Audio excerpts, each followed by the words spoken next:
Hello, everyone, once again. This is Rob, and welcome back to Media Awareness and the review of the new Doctor Who episode, Space Babies. Yes. Before I get to that, though, a quick reminder the fundraiser continues. For those of you unaware, I am a disabled individual, and I use a motorized wheelchair slash scooter all day, every day for my independence, and I need your help. My insurance will not cover anything with regard to my scooter, as it's viewed as a quote luxury item end quote, despite the fact that I am unable to walk whatsoever and unable to utilize any other type of motorized chair or standard wheelchair for that matter, only having primary use of one hand and limited at that. So any and all help is welcome.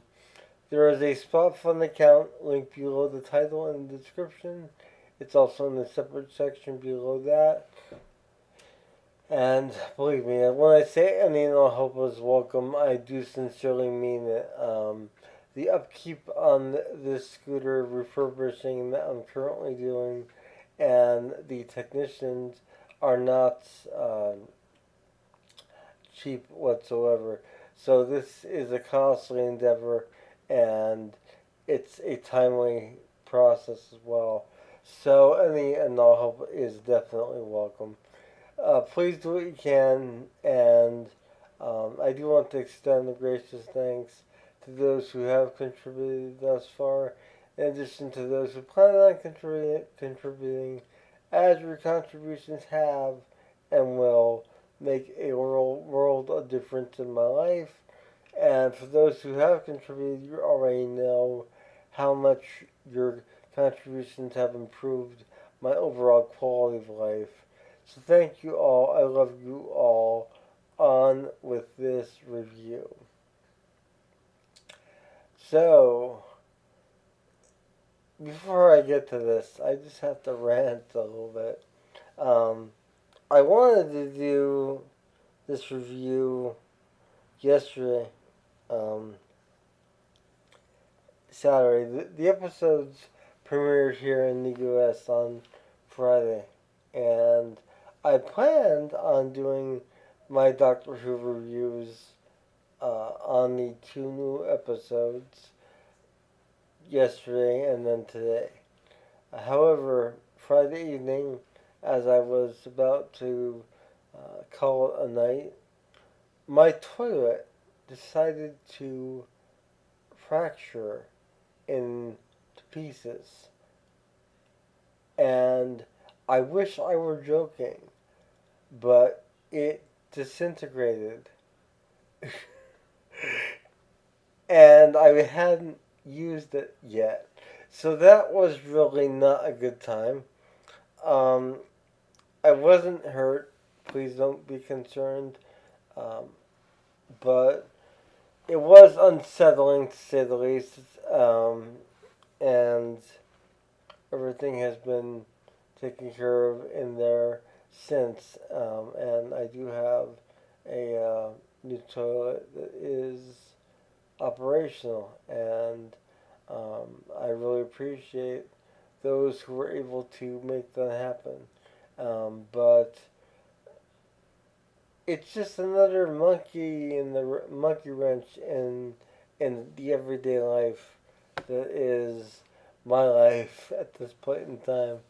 So yeah, um, you have to laugh at these things. You can't bring yourself down. You can't let them bring you down.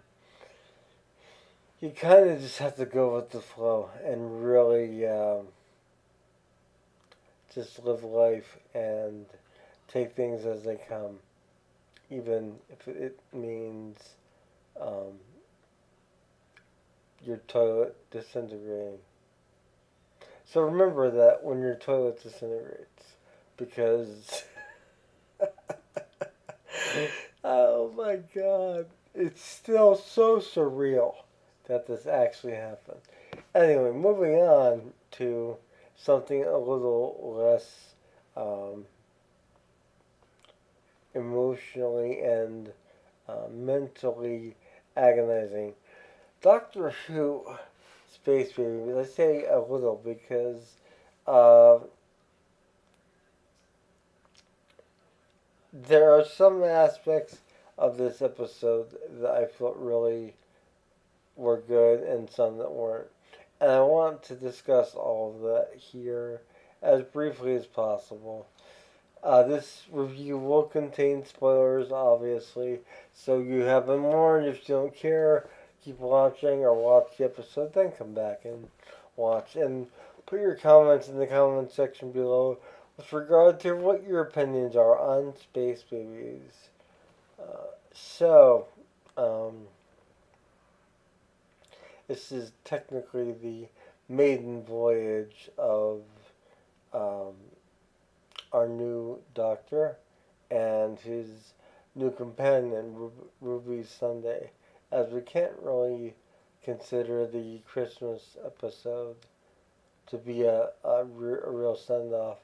All the first episodes, whenever a Doctor regenerates, typically are him trying to find his own place, his persona, so to speak.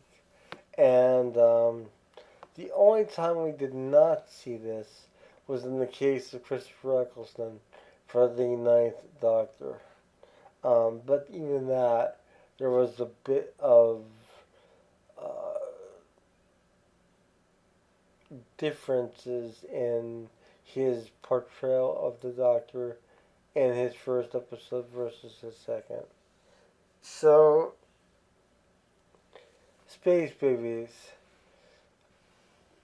The Doctor and Ruby Sunday are in the TARDIS, and she's excited to be able to go anywhere. And they end up going back to the dinosaur times, just to sort of illustrate the time travel aspects of the TARDIS for her and for a new audience, I suppose. And then they travel forward in time to a space station where they set down and they are very soon um, confronted by this alien creature who I can only really say was kind of the xenomorph of Doctor Who, if you want to put any type of description to this creature. It had the alien-like qualities of aliens, and that franchise. Granted, that franchise is now owned by Fox, as those movies were distributed by Fox, to my recollection. So they can do what they want, I guess, but that's the impression I initially got was that okay, we're in for an alien type of episode, and very quickly actually the Doctor and Ruby find a nursery with these babies in these like tanks being grown, and Doctor says, it's a baby farm basically for life beyond Earth and such, and they make their way down to where these other children are, who are roughly 6 years old for some, and they're basically operating the ship with the coordinates of Nanny, um, who is the computer. So you think.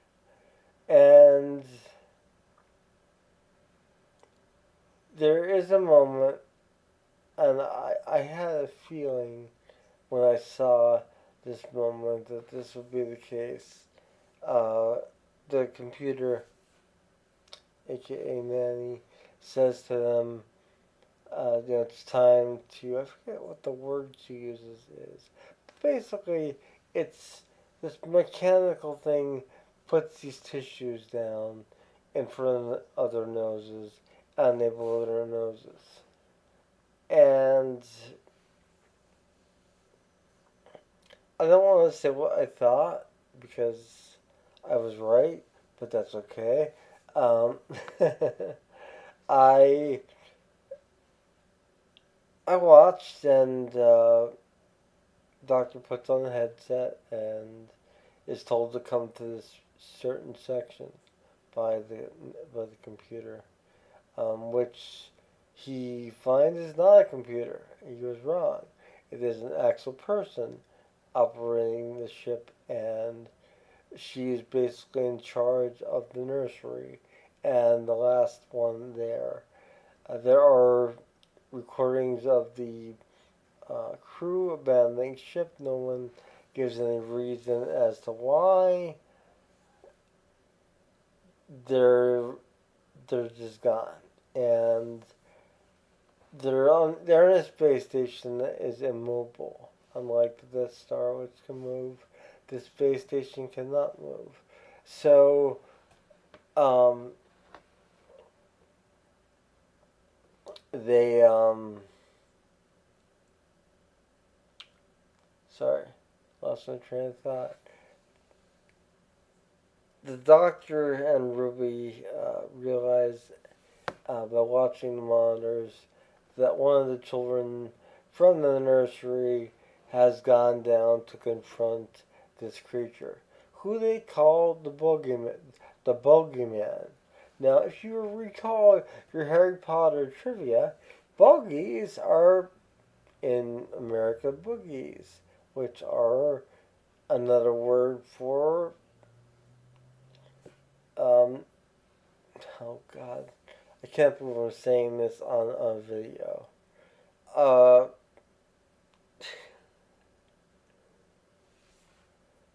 Nasal excretions. There we go. A nice way of saying snot. um, and the uh,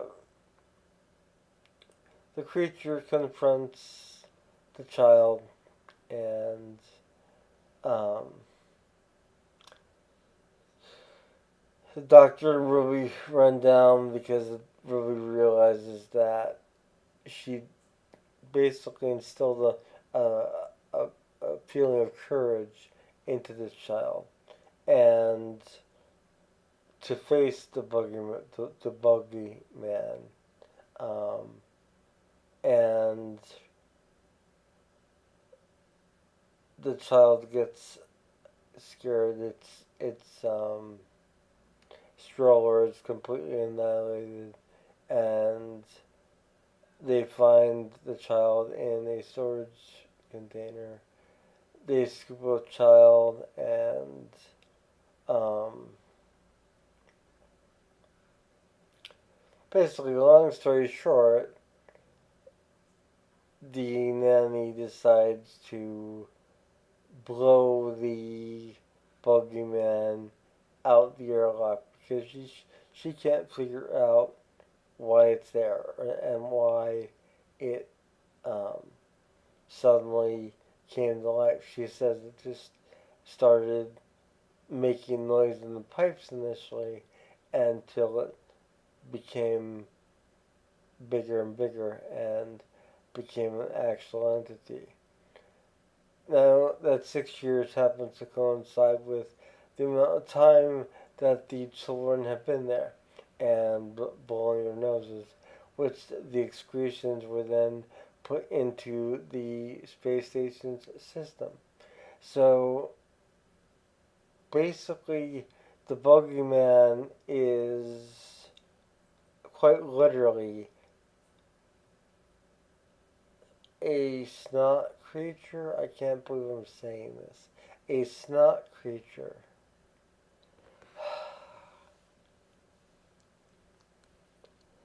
And what does Ripley, I'm sorry, not Ripley. Yeah. What does the nanny decide to do? She decides to blow the um, creature, aka the bogeyman, out the airlock. Sound familiar, anyone?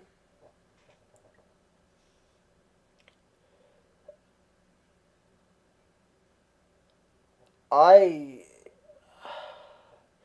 The doctor gets in there and presses the button that secures the airlock, saves the bogeyman, and even the kids were upset about seeing this on their screens. Why it was being displayed on their screens is beyond me, but that's okay. At one point, one of the kids in one of their strollers has a flamethrower and attacks it with the flamethrower. So that's also very alien-ish. For those of you getting the reference to Alien in terms of the airlock and to the character of Ripley that I accidentally mentioned because, yeah,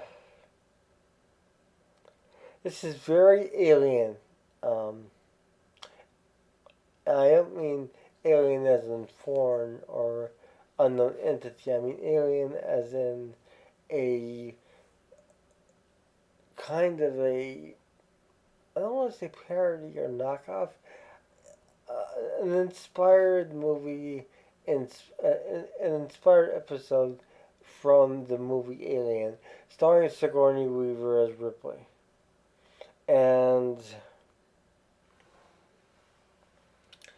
at the end of the episode, uh, the Doctor and Ruby decide. Well, the Doctor basically says that there's been this buildup of gas in this one section, and he determines that this is from the excess of waste from 6 years of these children going to the bathroom. So he uses that as energy to propel the space station to the nearest planet where the kids can be presumably taken care of and raised, I guess, because the Doctor and Ruby leave, and the Doctor basically just says to Ruby that there's one thing that you can't do, and that is to go back to the night when you were born. Because if you recall from my Christmas review of that episode, there was this mysterious figure that just left her at this church. So, um,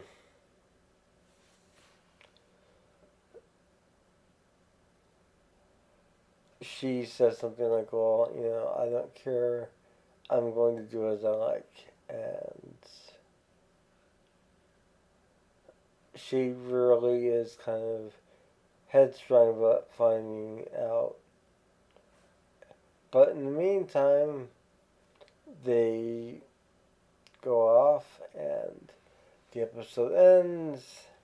And I sit here thinking to myself, how do I feel about this episode?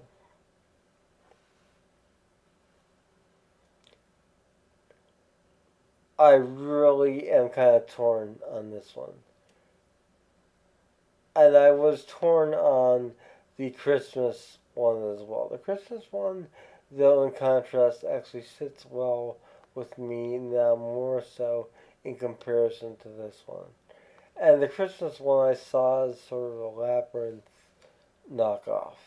This is definitely an alien knockoff or an alien inspired episode.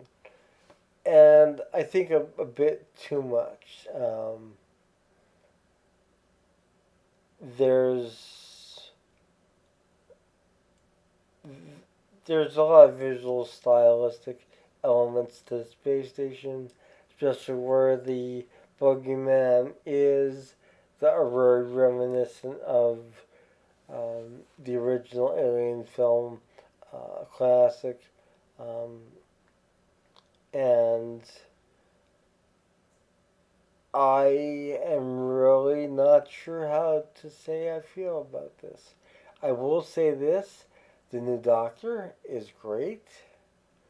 I love Ruby Sunday as well. I think that they play off of each other very well. The chemistry works. They are definitely on the same page, in sync with each other, and it really, really works excellent. I had problems with this episode, yes. Um,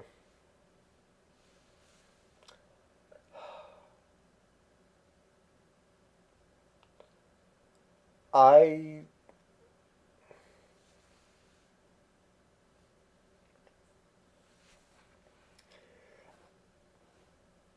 I can do silly, I can do fun, but this is the second episode in a row, basically, counting the Christmas special, because that was actually lumped in with these as well.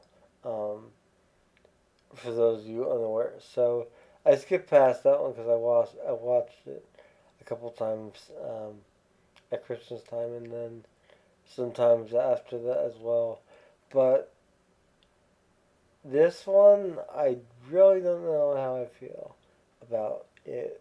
It it, it had potential. It could have really done a lot of original things, and in some aspects it did, with regard to the babies and nursery and having this whole interwoven system where they all do different things and running the ship and things like that, and it's just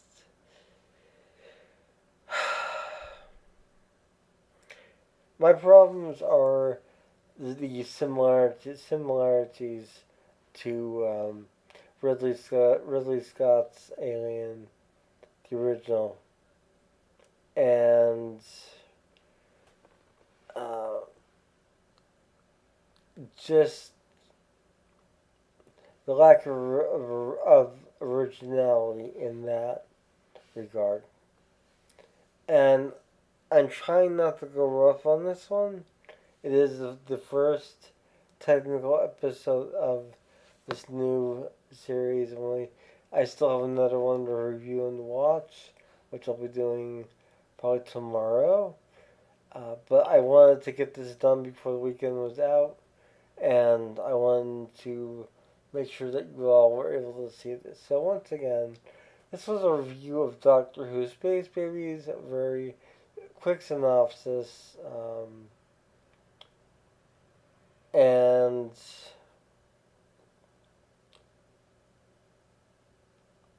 like I said, I'm really not sure how I feel about this episode.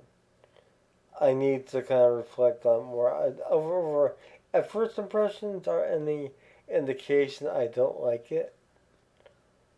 I think it had moments that were good and had potential, and there were moments that the episode relied too much on its inspirational source as opposed to taking creative liberties and doing something else. And also not going down the bogey path as well, or as we say in the U.S., boogie path. Um, the boogeyman and all that lovely, disgusting stuff that people tend to, wow, I can't even articulate words. Anyway, my review of Doctor Who Space Babies. If you like what I do here, I do reactions to music, I do album reviews, I do TV reviews, slash online reviews, etc. If you like what I do, please click the like button, consider subscribing, and becoming part of the ever growing family that is media awareness, and YouTube for that matter, but media awareness. And I will see you all again very soon. Have a wonderful morning, noon, or night, wherever you are. Take care. Bye.